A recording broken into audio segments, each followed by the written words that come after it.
Kitab Kejadian, pasal 10 sampai dengan pasal yang ke-13. Kitab Kejadian, pasal 10. Daftar bangsa-bangsa keturunan Sem, Ham, dan Yafet. Inilah keturunan Sem, Ham, dan Yafet, anak-anak Nuh. Setelah air bah itu, lahirlah anak-anak lelaki bagi mereka. Keturunan Yafet ialah Gomer, Magog, Madai, Yawan, Tubal, Mesek, dan Tiras. Keturunan Gomer ialah Askenas, Rifat, dan Togarma. Keturunan Yawan ialah Elisa, Tarsis, orang Kitim, dan orang Dodanim.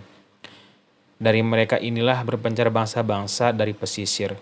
Itulah keturunan Yafet, masing-masing di tanahnya dengan bahasanya sendiri menurut kaum dan bangsa mereka. Keturunan Ham ialah Kus, Misraim, Put, dan Kanaan. Keturunan Kus ialah Sheba, Hawila, Sabta, Raima, dan Sabek Teka. Anak-anak Raima ialah Sheba dan Dedah. Kus memperanakkan Nimrod. Dialah yang mula-mula sekali orang yang berkuasa di bumi. Ia seorang pemburu yang gagah perkasa di hadapan Tuhan. Sebab itu dikatakan orang, seperti Nimrod, seorang pemburu yang gagah perkasa di hadapan Tuhan. Mula-mula kerajaannya terdiri dari Babel, Erek, dan Akad, semuanya di tanah Shinear. Dari negeri itu ia pergi ke Asyur, lalu mendirikan Niniwe, Rehobot, Ir, Kalah. Dan resen di antara Niniwe dan Kalah, itulah kota besar itu. Misraim memperanakkan Ludim, orang Ananim, orang Lehabim, orang Naftuhim, orang Patrusim, orang Kalushim, orang Kaftorim. Dari mereka inilah berasal orang Filistin. Kanaan memperanakkan Sidon, anak sulungnya, dan Het, serta orang Yebusi, orang Amori, dan orang Girgasi. Orang Hewi, orang Arki, orang Sini, orang Arwadi, orang Semari, dan orang Hamati. Kemudian berseraklah kaum-kaum orang Kanaan itu. Daerah orang Kanaan adalah Sidon ke arah Gerar sampai ke Gaza, ke arah Sodom, Gomora, Adma, dan Zeboim sampai ke Lasa. Itulah keturunan Ham menurut kaum mereka, menurut bahasa mereka, menurut tanah mereka, menurut bangsa mereka. Lahir jugalah anak-anak bagi Sem, bapa semua anak Eber serta abang Yafet. Keturunan Sem ialah Elam, Asyur, Arpaksad, Lud, dan Aram. Keturunan Aram ialah Us, Hul, Geter, dan Mas. Arpaksad memperanakkan Selah, dan Selah memperanakkan Eber.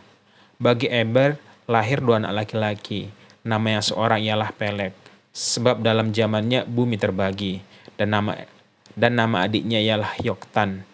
Yoktan memperanakkan Almodad, Shelef, Hajar, Mawet, dan Yerah. Hodaram, Uzal, dan Dikla, Obal, Abimel, dan Sheba, Ofir, Hawila, dan Yobab. Itulah semuanya keturunan Yoktan. Daerah kediaman mereka terbentang dari Mesa ke arah Sefar, yaitu pegunungan di sebelah timur. Itulah keturunan Sem menurut kaum mereka, menurut bahasa mereka, menurut tanah mereka, menurut bangsa mereka.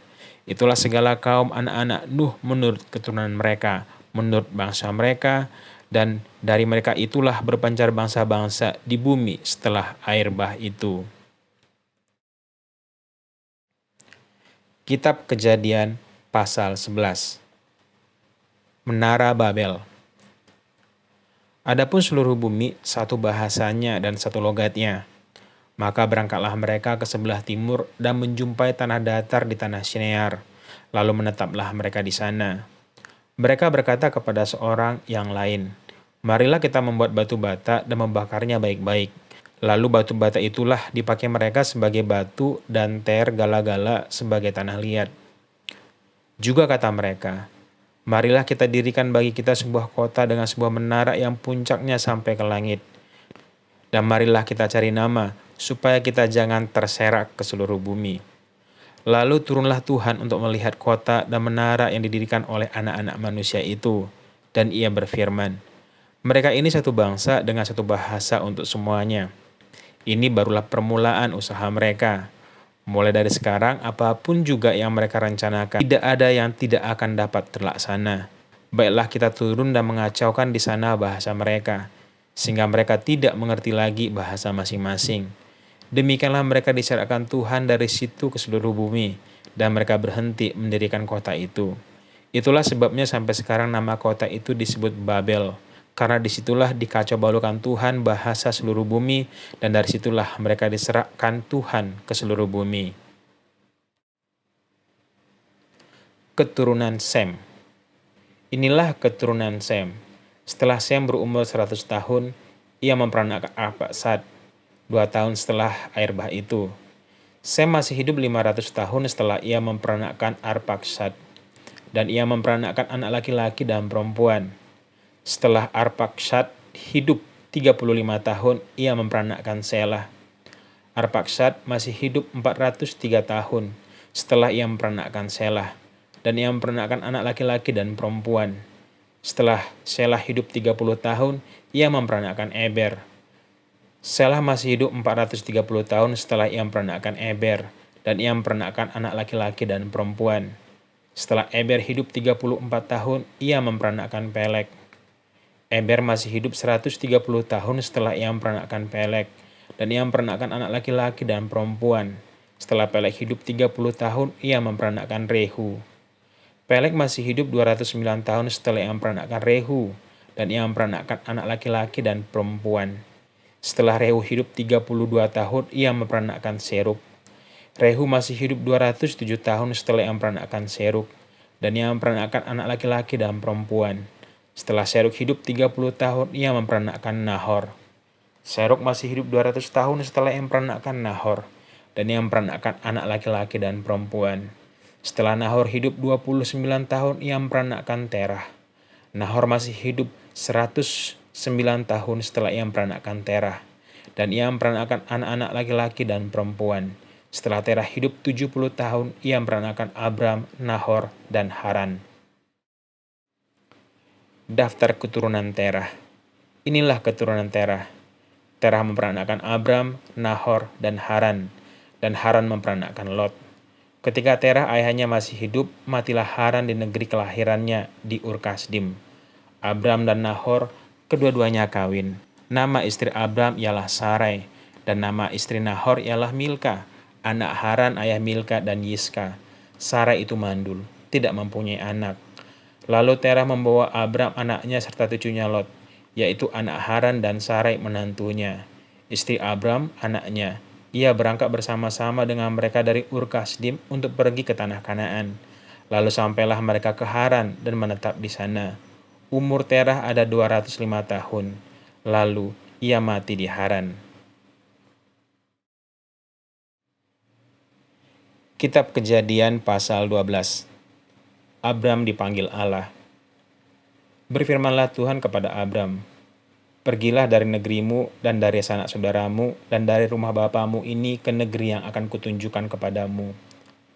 Aku akan membuat engkau menjadi bangsa yang besar, dan memberkati engkau, serta membuat namamu masyhur, dan engkau akan menjadi berkat.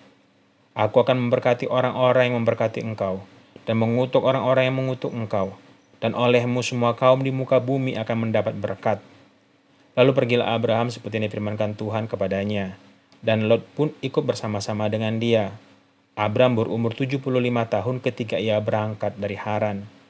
Abram membawa Sarai istrinya, dan Lot anak saudaranya, dan segala harta benda yang didapat mereka dari orang-orang yang diperoleh mereka di Haran. Mereka berangkat ke tanah Kanaan, lalu sampai di situ. Abram berjalan melalui negeri itu sampai ke suatu tempat dekat Sikem, yakni pohon tarbantin di More. Waktu itu orang Kanaan diam di negeri itu. Ketika itu Tuhan menampakkan diri kepada Abram dan berfirman, "Aku akan memberikan negeri ini kepada keturunanmu." Maka didirikannya di situ mezbah bagi Tuhan yang telah menampakkan diri kepadanya. Kemudian ia pindah dari situ ke pegunungan di sebelah timur Betel. Ia memasang kemahnya dengan Betel di sebelah barat dan Ai di sebelah timur. Lalu ia mendirikan di situ mezbah bagi Tuhan untuk memanggil nama Tuhan. Sesudah itu Abraham berangkat dan makin jauh ia berjalan ke tanah Negeb. Abram di Mesir. Ketika kelaparan timbul di negeri itu, pergilah Abram ke Mesir untuk tinggal di situ sebagai orang asing, sebab hebat kelaparan di negeri itu. Pada waktu ia masuk ke Mesir, Berkatalah ia kepada Sarai istrinya, "Memang aku tahu bahwa engkau adalah seorang perempuan yang cantik parasnya. Apabila orang Mesir melihat engkau, mereka akan berkata, 'Itu istrinya.' Jadi mereka akan membunuh aku dan membiarkan engkau hidup. Katakanlah bahwa engkau adikku, supaya aku diperlakukan mereka dengan baik karena engkau, dan aku dibiarkan hidup oleh sebab engkau." Sesudah Abram masuk ke Mesir, orang Mesir itu melihat bahwa perempuan itu sangat cantik. Dan ketika penggawa-penggawa Firaun melihat Sarai, mereka memuji-mujinya di hadapan Firaun, sehingga perempuan itu dibawa ke istananya. Firaun menyambut Abram dengan baik-baik karena ia mengingini perempuan itu. Dan Abram mendapat kambing, domba, lembu sapi, keledai jantan, budak laki-laki dan perempuan, keledai betina dan unta. Tetapi Tuhan menimpakan tulah yang hebat kepada Firaun. Demikian juga kepada seisi istananya karena Sarai istri Abram itu. Lalu Firaun memanggil Abram serta berkata, "Apakah yang kau perbuat ini terhadap aku? Mengapa engkau tidak memberitahukan bahwa ia istrimu? Mengapa engkau katakan dia adikku, sehingga aku mengambil menjadi istriku? Sekarang, inilah istrimu, ambillah dan pergilah." Lalu Firaun memerintahkan beberapa orang untuk mengantar Abram pergi, bersama-sama dengan istrinya dan segala kepunyaannya.